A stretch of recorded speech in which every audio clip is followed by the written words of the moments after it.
दोस्तों, आज की हॉरर स्टोरी सुनाने से पहले मैं आपको एक इंटरेस्टिंग सा स्टैट बताना चाहता हूँ। हमारी कहानियां देखने वाले 80% लोग ऐसे हैं जो हमारी वीडियोस एंजॉय तो करते हैं, लेकिन उन्होंने हमारा चैनल अभी तक सब्सक्राइब नहीं किया है। अगर आप उन 80% लोगों में से हैं तो बस आपको एक छोटा सा काम करना है। इस वीडियो के नीचे आपको एक सब्सक्राइब बटन दिख रहा होगा, बस उस सब्सक्राइब बटन को दबाना है। बस इतना सा काम करना है आपको, और लगे हाथों बेल आइकन भी प्रेस कर देना ताकि हमारी लेटेस्ट वीडियो आते ही आपको सबसे पहले पता चले।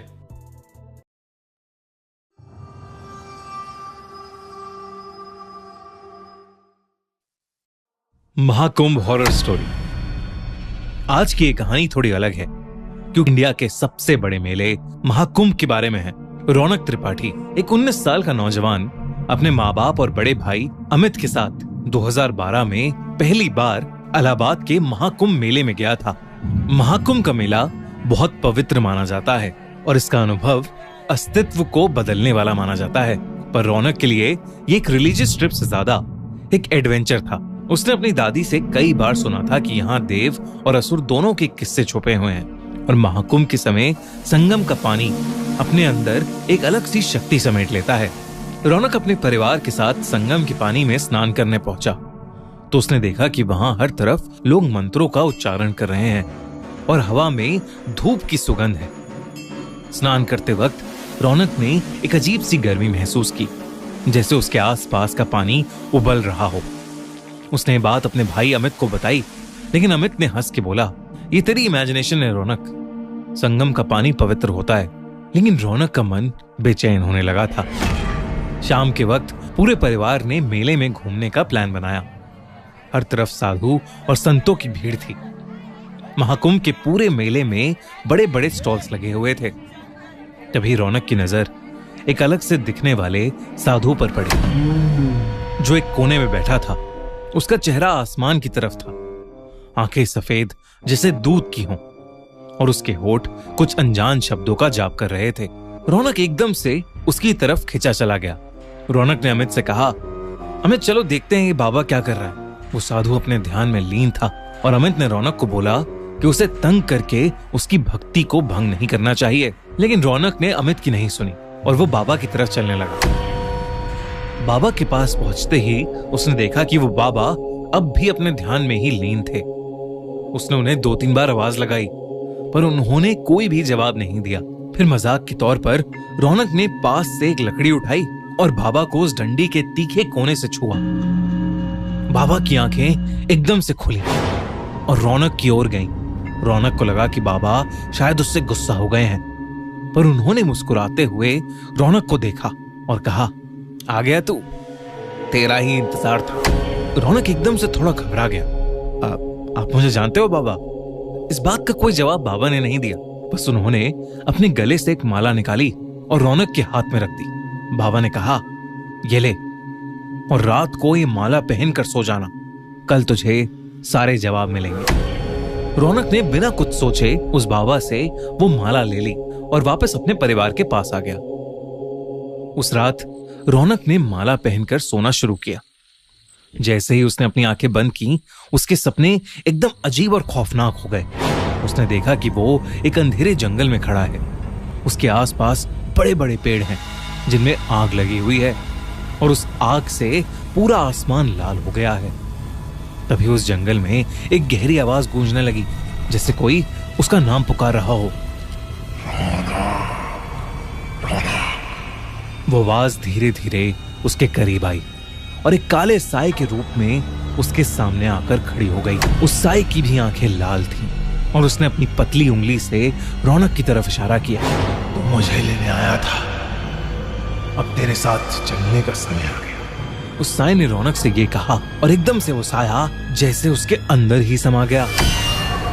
रौनक चिल्लाते हुए नींद से उठा। उसकी शर्ट पसीने से भीग चुकी थी।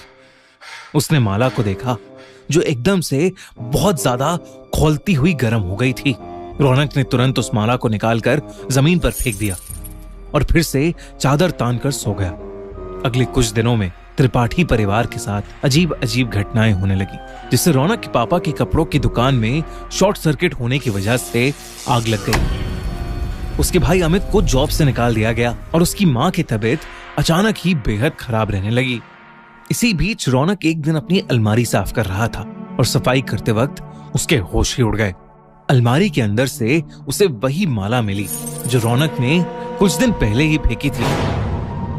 उसने अपनी मम्मी से बात की तो उन्होंने बताया कि वो माला उन्होंने ही संभाल कर अलमारी में रख दी थी। अब रौनक को यकीन हो गया था कि जो कुछ भी हो रहा है वो शायद उस माला की वजह से ही हो रहा है।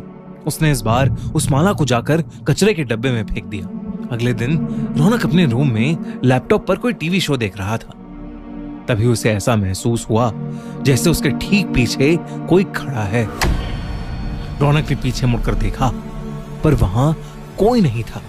लेकिन जैसे ही रौनक ने वापस मुड़कर देखा, उसके कमरे के एक कोने में वही लाल आंखों वाला काला साया खड़ा था जो रौनक के सपने में आया था। उसे देखकर रौनक इतना डर गया था कि उसकी आवाज ही नहीं निकल रही थी। वो काला साया धीरे धीरे रौनक के करीब आया और बोला, संगम, वापस आ जा। रौनक चिल्लाते हुए अपने भाई के रूम में भागा और घबराते हुए अमित से बोला, अमित, वो साया वापस आ गया है और वो मुझे संगम बुला रहा है। अमित को रौनक की बात समझ नहीं आई। उसने उसे समझाया कि ये सब रौनक का वहम है और वो उसे कल सुबह मंदिर ले जाएगा जिससे शायद उसका डर दूर हो जाएगा। पर रौनक उस रात सहम गया था। अगले दिन सुबह वो बिना किसी को बताए बस में बैठकर इलाहाबाद के लिए निकल गया। बस रात को चाय पीने के लिए रुकी। चाय पीकर जैसे ही रौनक ने वॉलेट निकालने के लिए अपना बैग खोला, उसकी रूह कांप गई। रौनक के बैग में वही माला पड़ी हुई थी। रौनक ने एक लंबी सांस ली और खुद को समझाया कि वो महाकुंभ जाकर उसी बाबा से मिलेगा और सब कुछ ठीक कर लेगा। और वो पैसे देकर बस में जाकर बैठ गया। पूरे सफर में रौनक को महसूस होता रहा कि वो काला साया कहीं ना कहीं उसी के साथ है, बिल्कुल उसके करीब। अगली सुबह महाकुंभ पहुंचकर रौनक सीधा भागकर उस मेले में उस बाबा को ढूंढने लगा। और जैसे ही वो बाबा उसे दिखे, वो उनके चरणों में जा गिरा और फूट फूट कर रोने लगा। उस बाबा ने गुस्से में उससे कहा, मूर्ख, अब क्यों आया है मेरे पास? तूने एक साधु की आराधना भंग की थी, अब तू उसका दंड भुगत। रौनक के आंसू रुक ही नहीं रहे थे और वो अपनी गलती समझ गया था। उसने उस साधु से रो रो कर माफी मांगी। कुछ समय बाद उस साधु को रौनक पर दया आ गई और उसने रौनक से माला वापस लेकर अपने गले में डाल ली। अचानक ही रौनक को माला के जाने के बाद बहुत हल्का सा महसूस होने लगा। रौनक ने देखा कि वो काला साया बाबा के सर के ऊपर खड़ा है और कुछ ही देर में वो बाबा के अंदर ही समा गया।